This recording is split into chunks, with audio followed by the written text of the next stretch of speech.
Nah, pemirsa, Timnas Indonesia mencetak sejarah baru dengan melaju ke babak ketiga kualifikasi Piala Dunia 2026. Di babak ketiga nanti, Timnas Indonesia akan menghadapi tim kuat Asia yang sudah langganan mengikuti Piala Dunia. Bagaimana peluang Timnas Indonesia untuk bisa masuk ke Piala Dunia 2026? Kita akan bahas selengkapnya dengan pengamat sepak bola, ada Kesit Handoyo. Bung Kesit, selamat pagi. Selamat pagi, salam olahraga Mbak Valen. Salam olahraga, sehat selalu Bung Kesit. Bung Kesit, kalau kita mau menakar Ya, nanti bagaimana kita bisa masuk ke dalam Piala Dunia 2026 nanti, kita berkaca dulu dari permainan kemarin. Kemarin bagaimana Anda melihat timnas Garuda kita main? ya, pertama-tama tentu apresiasi ya untuk tim nasional Indonesia yang mencatat sejarah baru, lolos ke putaran ketiga kualifikasi Piala Dunia 2026.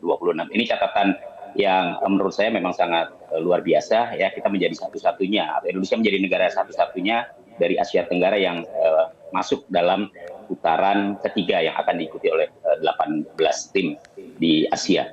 Dan kalau kita lihat dari hasil kemenangan dari Filipina ya, tentunya kita boleh puas karena memang kemenangan menjadi kewajiban, menjadi harga mati bagi Indonesia untuk langsung memastikan diri lolos ke putaran ketiga. Tapi kalau dari sudut permainan memang ya Indonesia semalam menguasai jalannya permainan ya. Possession ball-nya juga unggul jauh dibandingkan dengan Filipina. Tapi ada kelemahan yang tampaknya juga harus diperbaiki. Finishing touch kita masih belum begitu baik ya. Peluang demi peluang yang sebenarnya didapat juga tidak bisa dikonversi menjadi gol. Kalau kita lihat dari 90 menit pertarungan semalam, sejatinya ya menurut saya 4 sampai 5 gol itu.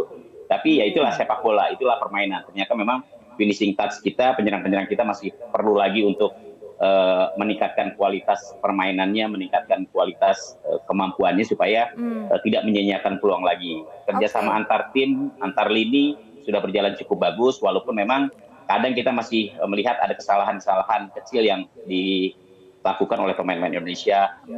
Akurasi passing ya, akurasi umpan yang terkadang juga tidak atau belum terukur dengan baik ya, terlalu keras atau timing juga masih terlihat masih belum baik. Dan saya pikir ini harus terus diperbaiki karena di babak ketiga lawan-lawan yang akan dihadapi oleh Indonesia itu akan jauh lebih berat ya.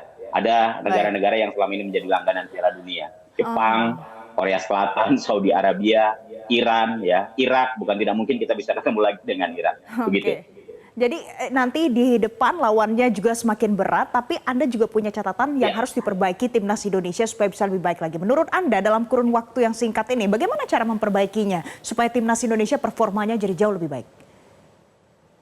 Iya, ada waktu sampai bulan September ya, karena Hmm, putaran ketiga nanti akan dimainkan mulai September. Artinya sekarang ada sekarang di bulan Juli, Agustus ya, masih ada waktu 2 bulan untuk bisa memperbaiki kekurangan-kekurangan yang ada ya. Sintayong punya waktu untuk berbenah diri. Seperti tadi saya katakan, lini depan kita ternyata masih sulit untuk bisa menciptakan gol ya, karena finishing touch yang belum bagus, kendati kita mampu menguasai pertandingan. Ini menghadapi Filipina gitu ya, tim yang secara kualitas sebenarnya sedikit di bawah Indonesia gitu, dan tidak ada cerita Indonesia tidak bisa mengalahkan Filipina. Tapi nanti ketika menghadapi tim sekelas Iran atau Korea Selatan atau Jepang ya, tentunya harus ditingkatkan lagi level permainan Indonesia. Caranya ya salah satunya dengan melakukan uji coba dengan negara-negara atau tim-tim yang secara kualitas lebih bagus dari Indonesia untuk mengukur sampai sejauh mana kemudian persiapan yang nanti akan dilakukan oleh Sinteyong gitu. Kita harus bisa menuju ke level setidaknya mendekati ya negara-negara yang selama ini memang menjadi langganan Piala Dunia dari Asia. Jika kita ingin hmm, bersaing lebih jauh, tidak ada kata lain selain meningkatkan performa kualitas permainan sehingga kita bisa mendekati baik. level negara-negara seperti Saudi Arabia, Irak Hmm. atau Jepang gitu. Oke, Bung Kesit, nanti kan pada saat bulan September nanti juga beririsan ya waktunya dengan nanti Liga Eropa akan dimulai. Nah itu kalau pemain Ya, naturalisasi Indonesia, apakah ini mereka juga bermain di Liga Eropa akan ada yang terbentur kah untuk persiapan nanti? ya, kalau untuk para pemain tentunya mereka pastinya akan kembali memperkuat klubnya masing-masing ya di liga negara mereka masing-masing.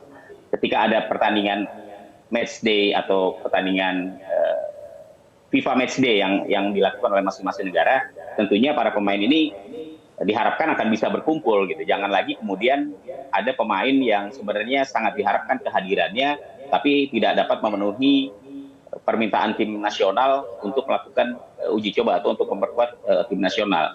Ini harus betul-betul menjadi perhatian serius dari federasi, ya. Artinya dari jauh-jauh hari harus sudah diingatkan bahwa agenda menghadapi putaran ketiga itu akan jauh lebih berat. Butuh kekompakan, butuh soliditas dari seluruh pemain, butuh dukungan dari seluruh pemain. Satu saja pemain inti tidak hadir, ini tentunya akan membuat situasinya juga akan menjadi berbeda. Gitu. Pasti akan pincang. Karena itu menurut saya ya saatnya sekarang mengingatkan kembali kepada para pemain dan juga klub-klub dari para pemain untuk bisa memberikan pemainnya pada saat tim nasional Indonesia membutuhkan. Baik, Bung Kesit, ada lagi yang kemudian memberikan komentar pada saat menonton kemarin dan juga pertandingan sebelumnya ya, mengatakan mungkin striker Indonesia ini masih banyak yang harus diperbaiki lagi atau ditambah. Menurut Anda perlu tidak rekrut striker dari para pemain Liga 1 yang top-top begitu? Ya sebenarnya striker-striker dari Indonesia yang saat ini sudah masuk ke dalam skuad Sinteyong itu sudah cukup mumpuni ya. Memang cuma kesempatan bermainnya aja yang belum didapat. Di sana ada Dimas Derajat. Kemarin juga Sinteyong untuk pertama kalinya memanggil Malik Rizaldi dari Madura United. Ini adalah potensi pemain depan Indonesia yang menurut saya juga harus terus diberikan kesempatan untuk bisa merasakan atmosfer pertandingan. Sepanjang mereka tidak mendapatkan menit bermain, tentunya akan sulit ya bersaing, berebut posisi di barisan depan. Andalan kita selama ini kan kalau di barisan depan Rafael Strijk ya, kemudian dengan hadirnya Ragnar sekarang di depan, dan juga ada kalau dari Indonesia ada Witan Sulaiman dan juga Marcelino Ferdinand. Dimas Derajat kemarin diturunkan, tapi dia menit bermainnya menurut saya masih kurang. Kemudian masih ada Malik Rizaldi yang mungkin dalam kesempatan berikutnya saya pikir harus juga kemudian mendapatkan kesempatan untuk menguji sampai sejauh mana kemampuannya dia. Ya di Liga Indonesia oke. Kemudian ketika dia bermain untuk tim nasional, ini juga harus dia rasakan. Mereka, para pemain ini harus mendapatkan pengalaman menit bermain yang lebih banyak. Oke. Kalau menurut Bung Kesit, bagaimana di lini pertahanan? Karena di sana rata-rata banyak pemain naturalisasi. Ya, lini pertahanan sebenarnya sudah oke ya. Walaupun ada kesalahan-kesalahan, saya pikir itu sesuatu yang wajar dalam sebuah permainan. Yang penting asal tidak berulang aja melakukan kesalahan kecil yang bisa berakibat fatal. Kehadiran J.I.Z, kemudian Rizky Ridho, kemudian juga Justin Hapner.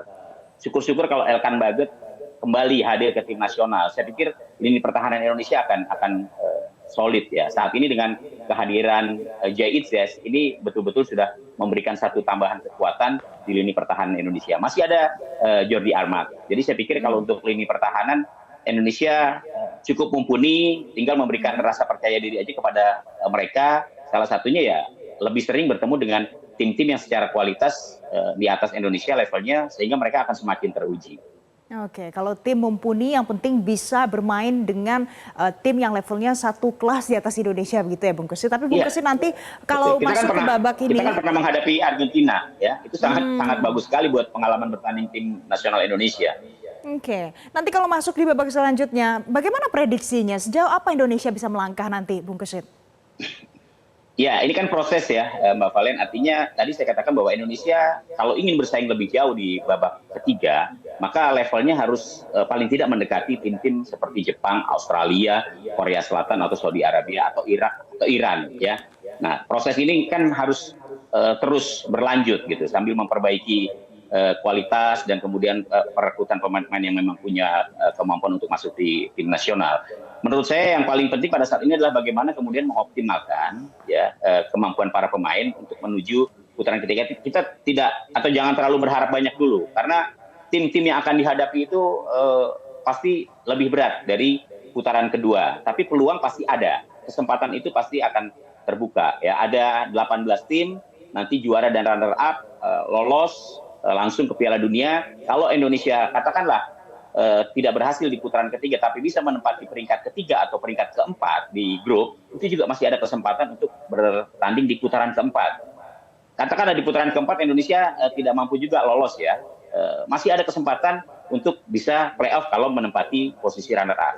Playoff-nya kalah di playoff Indonesia bisa lolos, maka masih ada kesempatan untuk bisa bertanding di playoff antar konfederasi. Jadi Baik. peluangnya masih terbuka lebar karena di Piala Dunia 2026 ini pesertanya kan banyak, ada 48 negara dan Asia itu jatahnya bisa sampai 9. Kalau di playoff terakhir ya zona antar konfederasi itu Asia bisa menempatkan timnya lagi.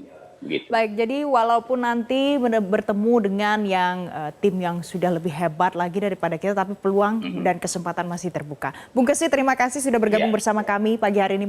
Jelajahi cara baru mendapatkan informasi. Download Metro TV Extend sekarang.